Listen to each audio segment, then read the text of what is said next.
Bonjour, bienvenue sur ma chaîne. Aujourd'hui, je vais cuisiner un délicieux gâteau aux carottes. Donc, un gâteau aux carottes qui va être sans gluten et faible en glucides. Et puis, je vous dis, il va être aussi bon qu'un gâteau aux carottes fait avec la farine de blé. Et puis, je vais l'accompagner du classique crémage au fromage à la crème. Donc, je m'installe et je vous reviens dans quelques secondes.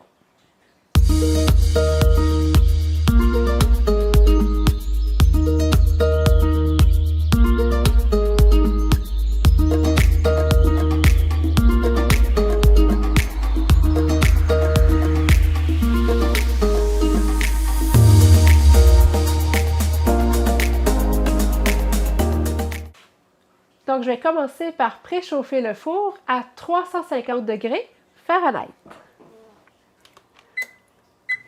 Donc, pour faire cuire le gâteau, vous pouvez utiliser n'importe quelle boule à gâteau.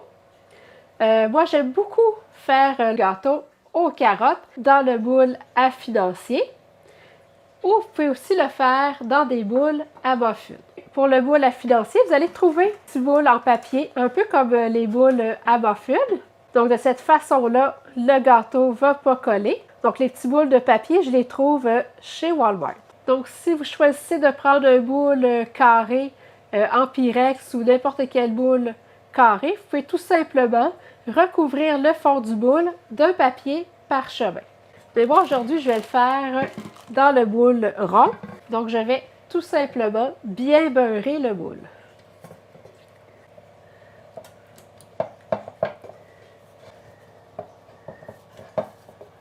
Et puis, pour vraiment éviter que le gâteau colle au moule, je vais l'enfariner avec un peu de farine de coco.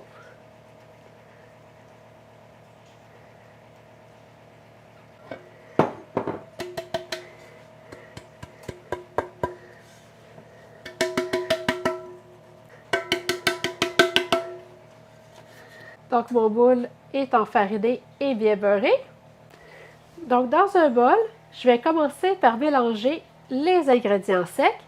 Donc, je vais mettre une tasse et demie de farine d'amande.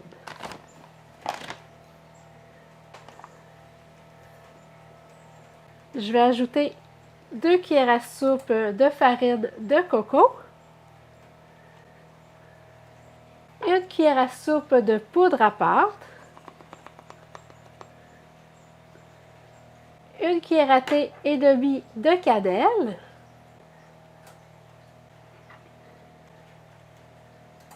ensuite un quart de cuillère à thé de piment de Jamaïque, qu'on appelle aussi allspice.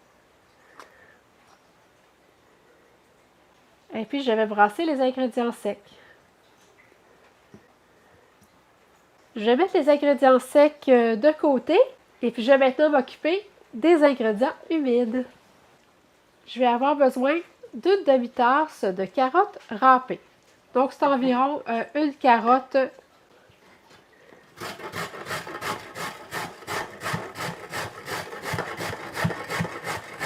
Donc, dans un deuxième bol, je vais mettre une demi-tasse d'érythritol. Donc, vous pouvez utiliser l'érythritol de votre choix ou l'édulcorant de votre choix aussi.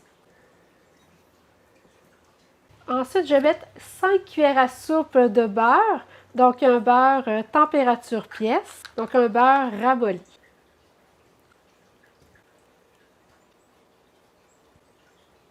Et puis avec une mixette, je vais bien battre le beurre et l'édulcorant ensemble.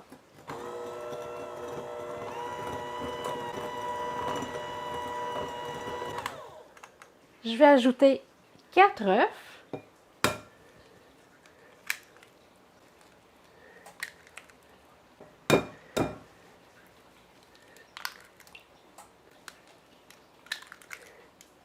Ensuite, je vais mettre 2 cuillères à soupe de lait d'amande, mais ça peut être le lait végétal de votre choix. Donc, ça peut être du lait de cachou. Moi, aujourd'hui, ça va être du lait de macadam. Donc, c'est juste très important de vous assurer de prendre la version non sucrée.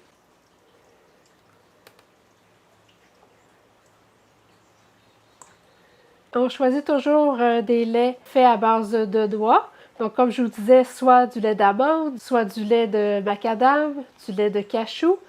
Pourquoi? Parce que ça contient beaucoup moins de glucides que le lait. Voyez-vous, pour une tasse de lait de macadam non sucré, ça contient seulement 1 gramme de glucides nets.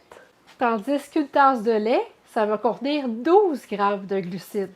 Donc, le lait, ça contient beaucoup trop de glucides pour l'alimentation cétogène. Et puis, je vais ajouter une cuillère à thé d'extrait de vanille. Donc, avec la mixette, je vais encore bien brasser.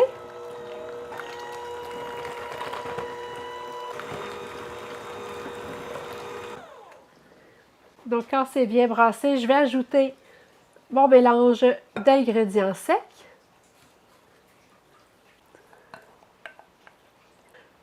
Avec la mixette, j'ai bien intégré les ingrédients secs aux ingrédients humides.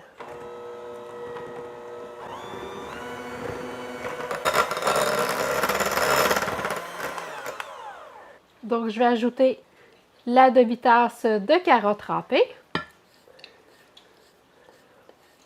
et puis une demi-tasse de noix de Grenoble hachées. Et puis, je vais bien brasser avec une cuillère en bois.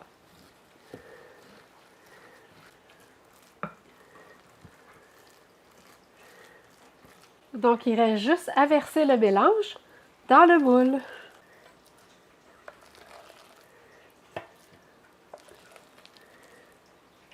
Et puis, je vais bien répartir le mélange de façon uniforme dans le moule. Donc, le gâteau est prêt à aller au four. Donc, je vais le faire cuire de 18 à 25 minutes. Donc, ça va être important de vérifier après 18 minutes. Donc, on va faire le truc du cure-dent. Donc, on va insérer un cure-dent dans le gâteau. S'il ressort propre, ça veut dire que le gâteau est cuit. Donc, le temps de cuisson va varier beaucoup en fonction du moule que vous allez choisir. Donc, probablement, si vous le faites dans des moules à muffins, 18 minutes, ça devrait être suffisant.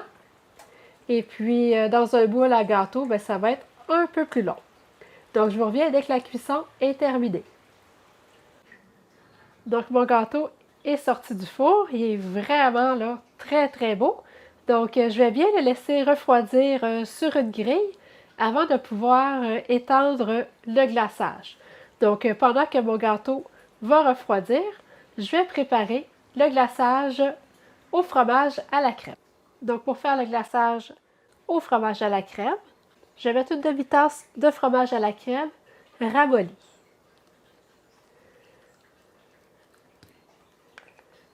Donc, dans le fond, c'est du fromage à la crème, température pièce. Et puis, si vous avez oublié de sortir votre fromage à la crème pour le laisser tempérer, vous pouvez le mettre quelques secondes au micro-ondes. Je vais mettre 2 cuillères à soupe de beurre.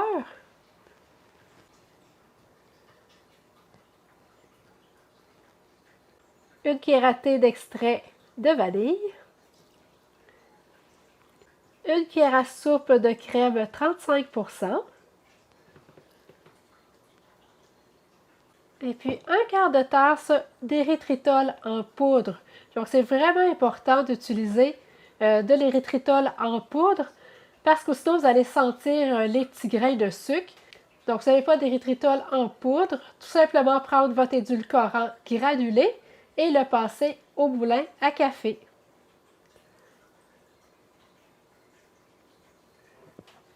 Et puis, il reste juste à bien battre les ingrédients ensemble.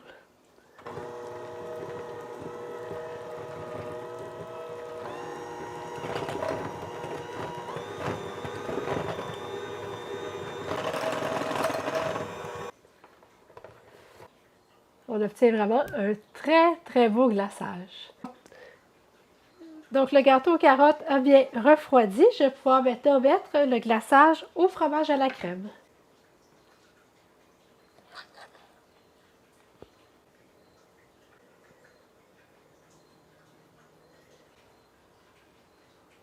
Donc, une fois qu'on a mis le glaçage sur le gâteau, si vous voulez, c'est optionnel, c'est juste pour rendre le gâteau encore plus beau.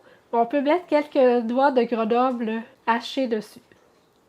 Ça, c'est le gâteau parfait si vous avez des gens de votre famille qui ne font pas l'alimentation cétogène ou que vous recevez des amis. Vous pouvez très bien servir le gâteau aux carottes. Tout le monde va aimer ça, là. Je vous le dis, c'est vraiment là, très, très bon.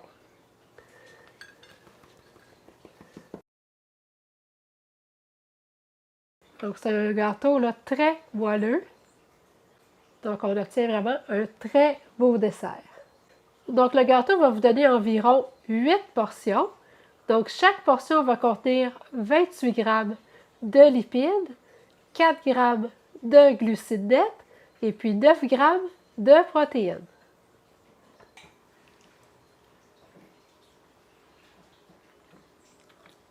C'est vraiment bon. Je vous le dis là, vous ne croirez pas que c'est un gâteau sans gluten et faible en glucides. C'est vraiment là très très bon. Donc faites-moi un thumbs up si vous avez aimé la vidéo.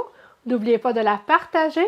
Si vous n'êtes toujours pas abonné à ma chaîne, n'oubliez pas de le faire pour ne manquer aucune nouvelle recette. Merci et à bientôt.